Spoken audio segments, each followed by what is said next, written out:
Infinity war में, जहाँ पर हमने वकांडा की लड़ाई में हल्क को लड़ते देखा था। वो तो था ट्रेलर में, लेकिन मूवी में ऐसा कुछ नहीं दिखाया। तो बॉलीवुड वाले भी पीछे कहाँ रहने वाले थे, जिन्होंने ट्रेलर के अंदर इसके पार्ट 2 यानी कि देव के कुछ शॉट्स दिखा करके ऑडियंस को ग्रैब करने की कोशिश करी। लेकिन रियल मूवी में मैं तो वेट ही कर रहा था और वो मूवी के सीन नहीं आए। और दूसरी चीज ये है कि मूवी का 90% CGI तो उसके ट्रेलर में ही देख लिया गया है और बाकी कुछ 10-15% बचा है जिसे देखने के लिए आप इस मूवी में जाएंगे। लेकिन हाँ, ये बात तो मैं जरूर कहूंगा कि ये मूवी वन टाइम वॉच जरूर है और इसे आप अपनी फैमिली के साथ एंजॉय कर सकते हैं। और अगर इस मूवी को 16 सितंबर को देखने जाएंगे तो हर हॉल में सिर्फ टिकट 75 रुपीज का ही लगेगा, क्योंकि उस दिन है the anniversary of cinema hall, यानी कि 16 सितंबर को किसी भी सिनेमा घर में वो टिकट सिर्फ 75 रुपीज का ही मिलेगा। तो ये तो थी कुछ इंपॉर्टेंट बातें जो कि मैं आपको इस वीडियो के स्टार्टिंग में कहना चाहता था। Now coming back to the main story, जिसकी शुरुआत में अमिताभ बच्चन की नरेटिंग वॉइस में हमें ये पता चलता है कि आज से सदियों पहले भगवान को खुश करने के लिए कुछ ऋषि मुनियों ने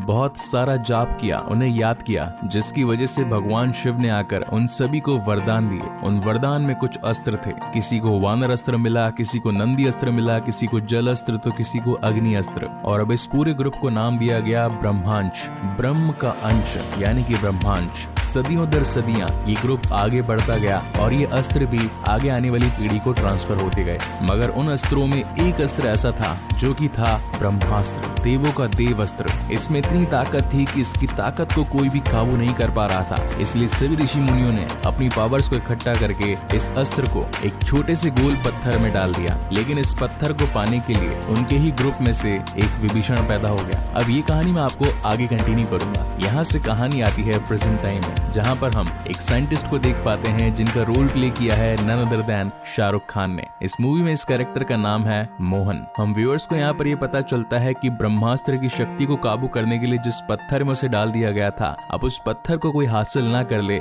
इसलिए उसे 3 भागों में डिवाइड कर दिया गया। और उन्हीं टुकड़ों में से एक टुकड़ा मोहन के पास भी था, लेकिन उसे लेने के लिए कुछ गुंडे वहाँ पर पहुंच जाते हैं जिनका नाम होता है जोर और रफ्तार। मोहन उस ब्रह्मास्त्र के पहले टुकड़े को छिपाने के लिए अपने खून का इस्तेमाल करता है। हमेशा उस्ताद की खून से ही ब्रह्मास्त्र का टुकड़ा अपने असली रूप में आ पाता था। तो यहाँ पर मोहन उसे एक दूरबीन में बदल देता है। अभी शिकारी उसे ढूंढने में अपना काफी वक्त लगा देते हैं, मगर वो इन्हें नहीं मिलता। और एट द एंड बारी आती है मोहन को टॉर्चर करके उससे सच उगलवाने की। लेकिन मोहन के पास था वानर अस्त्र, जो कि हर बार उछल कूद करके अपनी जान को बचा सकता था। और वहीं से कूद के मोहन अपनी जान को बचा करके निकल जाता है। और जब थोड़ी देर बाद में वापस आता है, उसे ये लगता है कि शायद अब सब कुछ शांत हो चुका होगा। लेकिन यही उसकी सबसे बड़ी गलती थी, क्योंकि इस वक्त पहुंच चुकी थी उन दोनों शिकारियों की बॉस जुनून, जिसके पास में अग्नि अस्त्र की ताकत थी। वो उसे अपनी शक्तियों से अनकॉन्शियस कर देती है और सब कुछ सच पूछने लगती है कि आखिर बाकी के 2 टुकड़े कहाँ पर है, जिनमें से दूसरा टुकड़ा बताया जाता है कि काशी में अनीश शेट्टी के पास है और तीसरा टुकड़ा हिमाचल में गुरु के पास है। अभी गुरु कौन है, जुनून उससे ये पता लगा पाती, लेकिन इससे पहले ही मोहन अपने कॉन्शियस माइंड में आ जाता है और अपनी जान दे देता है, ताकि ये राज भी उसके साथ हमेशा के लिए दफन हो जाए। जिसके बाद कहानी आती है इस मूवी के लीड कैरेक्टर शिवा पर, जो कि पेशे से एक डीजे होता है। और आज दशहरे का दिन था, जहाँ पर उसने अपने म्यूजिक से सभी को नाचने पर मजबूर कर दिया। और वहीं पर शिवा की नजर उसकी हीरोइन आलिया भट्ट यानी कि ईशा पर जाती है। पहली नजर में ही इन दोनों को प्यार हो जाता है और शिवा से ढूंढने के लिए गली गली फिरता रहता है। साथ ही कहानी में ये ट्विस्ट भी था कि शिवा को जो भी इंसिडेंट्स मोहन के साथ हुए वो सब कुछ लाइव टेलीकास्ट दिख रहे थे, क्योंकि मोहन ने मरने से पहले ये कहा था कि जिस शक्ति को तुम लोग चुराने आए हो, तो शक्ति को बचाने वाला भी पैदा होगा, और वो इस दुनिया में आ चुका है। यानी कि इनडायरेक्टली वो था शिवा। इसी तरीके से कुछ दिन निकल जाते हैं और एक बार माँ दुर्गा की पूजा होने वाली होती है। और जब शिवा वहाँ पहुँचता है तो उसकी मुलाकात ईशा से होती है और इन दोनों की फ्रेंडशिप और ज्यादा गहरी हो जाती है। इसी दौरान शिवा अपना पास्ट भी बताता है कि बचपन में ही मेरे माता पिता गुजर गए। जब मैं 1 साल का था तब इस घर में आग लगी थी और मेरी माँ उसी में चल बसी, लेकिन जाने से पहले वो मेरे लिए एक गिफ्ट छोड़ गई, जो कि था एक शंख। इन दोनों की ही बातें चली रही थी और तभी शिवा को विजन्स आने लगते हैं कि किस तरीके से जुनून ने मोहन को टॉर्चर किया और मोहन ने अपनी जान कुर्बान कर दी। और अब जुनून का दूसरा निशाना था अनीश शेट्टी, जो कि इस वक्त काशी में है। अनीश की जान बचाने के लिए शिवा तैयार हो जाता है, लेकिन तभी उसे ईशा कहती है कि वो भी उसके साथ चलेगी, जिसके बाद ये दोनों ही अपनी जर्नी काशी के लिए स्टार्ट कर देते हैं। और यहाँ पर इस मूवी का one of the best song भी आता है, केसरिया तेरा इश्क है पिया। मुझे तो ये सॉन्ग काफी ज्यादा पसंद आया। आप में से कितने लोगों को पसंद आया मुझे कमेंट सेक्शन में जरूर बताइएगा। Coming back to the main story, इस वक्त अनीश शेट्टी जो कि एक आर्टिस्ट होता है, जहाँ एक तरफ ईशा और शिवा उसे बचाने के लिए पहुंचे थे, वहीं जुनून और उसके दो शिकारी रफ्तार और जोर उसे मारने के लिए पहुंचे थे। लेकिन वक्त रहते शिवा अनीश को ये बता देता है कि आपके पीछे कुछ गुंडे पड़े हैं जो कि आपसे ब्रह्मास्त्र का एक टुकड़ा पाना चाहते हैं, इसलिए आप हमारे साथ चलिए, हम आपको सेफली पहुंचा देंगे इन लोगों की पहुंच से दूर। इसी बीच हम व्यूअर्स को ये पता चलता है कि जब उन शिकारियों ने मोहन को मारा तो उससे उसका वानर अस्त्र भी ले लिया था। और जैसा कि मैंने इस मूवी की स्टार्टिंग में ही कहा था कि बॉलीवुड अब हॉलीवुड को काफी तरीके से कॉपी करने लगी है, या फिर कहूँ तो उनसे इंस्पायर होकर कुछ नया ट्राई करने की कोशिश करने लगी है। तो यहाँ पर CGI का तड़का हम व्यूअर्स को देखने के लिए मिलता है, जहाँ पर अनीश शेट्टी जिनके पास में नंदी अस्त्र था, वो अपनी पावर का इस्तेमाल करके जमीन में जोरदार मुक्का मार के वहाँ से निकल जाते हैं। और अब क्योंकि इनकी जान खतरे में थी और साथ ही वो शिकारी तीसरे टुकड़े की तलाश में थे, तो ये सभी काशी से हिमाचल जाने लगते हैं कार से। मगर तभी इन्हें पता चलता है कि जुनून और उसकी टीम इनके पीछे एक ट्रक से आ रही है।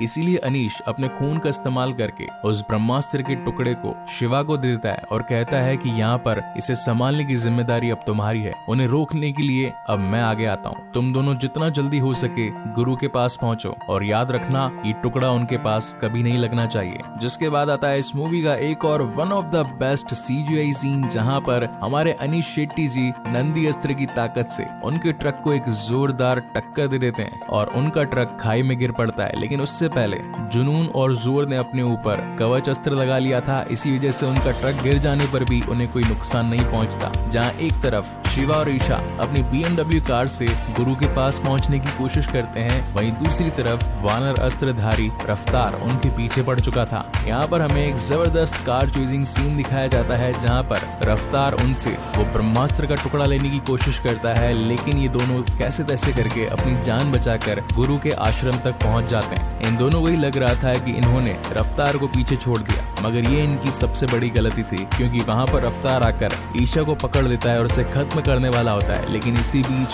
शिवा का भी अग्नि अस्त्र ऑन हो जाता है और वो अपनी ताकत से रफ्तार को वहीं पर जलाकर खाक कर देता है। ये सारा इंसिडेंट्स दूर खड़े गुरु देख रहे थे, जिसके बाद वो उसे अपने घर में लेकर आते हैं। और यहाँ पर सोते सोते शिवा को अपने फ्लैशबैक आ रहे थे कि कैसे बचपन में उसके घर में आग लग गई और उसकी माँ उसी में जलकर मर गई। मीनवाइल जुनून अपने बॉस के पास जाकर और ज्यादा शक्तियां मांगती है और बताती है कि इस वक्त हमारे पास में मोहन का वानर अस्त्र था, मगर उसे एक लड़के ने जलाकर खाक कर दिया, लेकिन हमने अनीश से उसका नंदी अस्त्र भी ले लिया और साथ ही अब हमारे पास ब्रह्मास्त्र का एक टुकड़ा भी है। आपको जो ब्रह्मास्त्र चाहिए वो मैं आपको ला कर दूंगी, लेकिन उसके लिए आपको मुझे थोड़ी सी और पावर देनी होगी ताकि मैं उन लोगों से एक तगड़ा मुकाबला कर सकूं। अब जुनून का बॉस वही शख्स है जिसने ब्रह्मांश की टीम से गद्दारी करके उस ब्रह्मास्त्र को पाने की कोशिश करी थी। यहाँ सीन शिफ्ट होता है गुरु के आश्रम में और यहाँ पर ब्रह्मांश के सभी लोग आ जाते हैं जो कि अपनी शक्तियों से इस होने वाली दुर्घटना को रोकने की कोशिश करते हैं कि आखिर ये सब कुछ इन लोगों के साथ भी क्यों हो रहा है, क्योंकि इन्हें भी विजन्स आ रहे थे। तब तक शिवा की नींद भी खुल चुकी थी और वो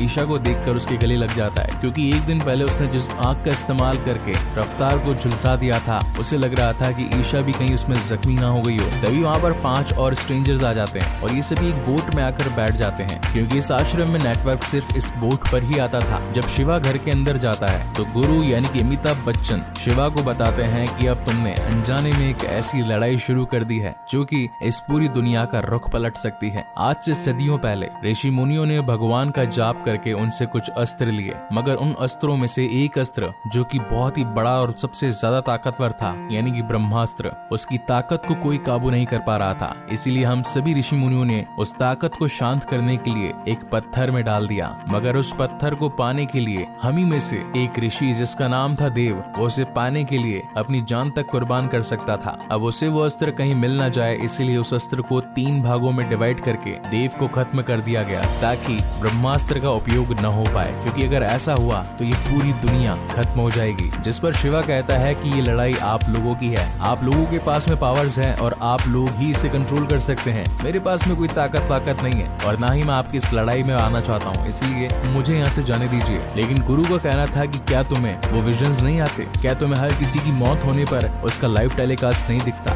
क्या तुम्हें अपनी बचपन की यादें नहीं सताती कि आखिर क्यों आंख से जलकर तुम्हारा परिवार खत्म हो गया? अगर इन सब बातों की सच्चाई जानना चाहते हो तो मेरे साथ मिल जाओ। जिसके बाद शुरुआत होती है शिवा की ट्रेनिंग की और वो अपने 5 दोस्तों के साथ मिलकर अपनी पावर्स को जगाने की कोशिश करता है। उन 5 लोगों में किसी के पास सर्प अस्त्र था तो किसी के पास कवच अस्त्र, किसी के पास वायु अस्त्र था तो किसी के पास में धरती अस्त्र और एक के पास था हीलिंग अस्त्र। हीलिंग यानी कि घावों को भर देने वाला अस्त्र, बोले तो संजीवनी बूटी जैसा कोई। तो रात को सोते वक्त अगेन शिवा को वही विजन्स आने लगते हैं कि किस तरीके से जुनून ने अपनी शक्ति को बढ़ा लिया है और वो अब हमारे पीछे आ रही है। लेकिन तभी गुरु उसके पास आते हैं और उसे सच्चाई बताते हैं कि आखिर क्यों ये लोग तुम्हारे पीछे पड़े हैं। बेसिकली हुआ ये था कि देव जिसके पास काफी सारे अस्त्र थे और उसकी शक्तियां भी काफी ज्यादा थी और फाइनली वो ब्रह्मास्त्र को पाना चाहता था, लेकिन उसकी वाइफ अमृता जिसके पास में जल अस्त्र की ताकत थी, वो नहीं चाहती थी कि ब्रह्मास्त्र की ताकत एक्टिवेट हो जाए और इस पूरी दुनिया को ही खत्म कर दे। इसीलिए ब्रह्मास्त्र की लड़ाई में ये दोनों एक द्वीप पर बहुत ही खतरनाक तरीके से लड़े और ये अमृता ही थी, यानी कि तुम्हारी माँ, जिसने अपनी ताकत से ब्रह्मास्त्र के पत्थर के 3 टुकड़े किए। लेकिन फाइनली उस द्वीप पर जहाँ ये फाइट चल रही थी, अमृता ने देव को खत्म कर दिया। अब इस सच्चाई को जानकर तो शिवा काफी ज्यादा मोटिवेट हो चुका था और अगले दिन से अपनी ट्रेनिंग को और ज्यादा सीरियस लेने लगा था। शिवा का कहना था कि ब्रह्मास्त्र के 3 टुकड़े हुए थे, एक तो उनके पास मोहन से मिल गया, दूसरा अनीश का जो था वो मैं आपके पास ले आया, क्या तीसरा टुकड़ा आपके पास है? तो गुरु बताता है कि तीसरा टुकड़ा मिला ही नहीं। जब अमृता और देव की फाइट हुई तो वो तीसरा टुकड़ा अमृता ने अपने पास ही रख लिया था और शायद ये टुकड़ा उसी के साथ ही चल बसा। मीनवाइल हम जुनून को देख पाते हैं जो कि उस गांव के काफी सारे लोगों को अग्नि अस्त्र की ताकत देकर गुरु को ढूंढने के पीछे लगा देती है। लेकिन जब उन लोगों में से एक शख्स के पास में से शिवा उसका अस्त्र पहनता है तो वह सीधा देव से कनेक्ट हो जाता है और उसे पता चलता है कि देव और कोई नहीं बल्कि उसके पिता ही थे। उनके पास में थी अग्नि अस्त्र की ताकत और यही वजह है कि शिवा आग से कभी जल नहीं पाता और आग को काबू कर लेता है। लेकिन यहाँ पर कहानी में ट्विस्ट ये था कि जब शिवा उस अग्नि अस्त्र की ताकत से देव से कनेक्ट हुआ था तो देव ने जो ताकतें जुनून को दी थी, उन्हीं ताकतों की वजह से जुनून को शिवा और साथ ही गुरु की लोकेशन का पता चल गया था। जिसके बाद रात को होती है एक जोरदार CGI वाली फाइट जहाँ पर जुनून अपनी पूरी टीम के साथ पहुंच चुकी होती है गुरु के आश्रम में। अब यहाँ पर गुरु और उसकी टीम, वहीं पर जुनून और उसकी टीम, इनके बीच में एक घमासान युद्ध होता है। हर कोई अपनी पावर्स को दिखाकर जुनून को हराने की कोशिश कर रहा था। उनकी चलती लड़ाई में ईशा भी पहुंच गई थी। अब ईशा को कहीं कुछ हो ना जाए इसी वजह से शिवा उसके इर्द गिर्द एक अग्नि चक्र बना देता है। लेकिन तभी कहानी में एक और ट्विस्ट आता है। मौनी अपनी जल अस्त्र की ताकत से बारिश कर देती है और शिवा ने जो अग्नि चक्र बनाया था उसे ध्वस्त कर देती है। अब मुझे तो कहीं ना कहीं ये लग रहा है कि शिवा की बहन ही होगी ये, मतलब नेक्स्ट पार्ट में हो सकता है कि दिखाया जाए, क्योंकि इसके पास अग्नि की भी ताकत है और जल की भी ताकत है। वेल ये तो था एक सेकंड पार्ट से spoiler. Coming back to the main story, Brahmastra के जिस तीसरे टुकड़े की बात चल रही थी वो बेसिकली वो शंख ही था जो कि शिवा के घर में उसकी माँ ने उसकी आखिरी निशानी के लिए छोड़ दिया था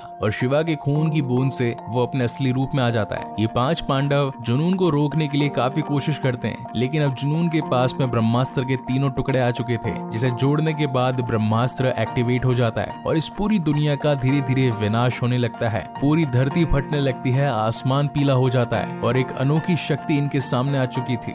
मगर कहानी में दिखाई गई है प्यार की शक्ति जो कि सारी शक्तियों से सबसे बड़ी होती है और अपने ईशा को कुछ हो ना जाए इसी वजह से शिवा उस ब्रह्मास्त्र की ताकत के बीच में आ जाता है और धीरे धीरे उस ब्रह्मास्त्र की ताकत को ही कंट्रोल करने लगता है और फाइनली ब्रह्मास्त्रधारी हो जाता है। यानी कि जब पहले उसे अपनी ताकत का इस्तेमाल करने के लिए एक लाइटर की आंख की जरूरत पड़ती थी, अब वो ताकत उसके अंदर से ही जनरेट हो रही थी और अब सब कुछ शांत हो जाता है और इसी के साथ ये मूवी यहीं पर खत्म होती है। इस मूवी के पोस्ट क्रेडिट सीन में हमें ये पता चलता है कि जब ब्रह्मास्त्र की ताकत एक्टिवेट हुई तो देव, जो उस द्वीप पर काफी टाइम से एक पत्थर की मूर्त में कैद था, वो भी आजाद हो चुका था। और इसी तगड़े सस्पेंस के साथ ब्रह्मास्त्र का शिवादा पार्ट 1 यहीं पर खत्म होता है। सो गाइज, आपको ये वीडियो कैसा लगा प्लीज मुझे लाइक और कमेंट करके जरूर बताइएगा। और अगर पहली बार इस चैनल पर आए हैं तो इसे सब्सक्राइब जरूर कीजिएगा, क्योंकि इसके बाद में एक और बेहतरीन मूवीज आप लोगों के लिए लाने वाला हूँ। सो तब तक के लिए keep watching and stay safe. मिलते हैं अगले वीडियो में।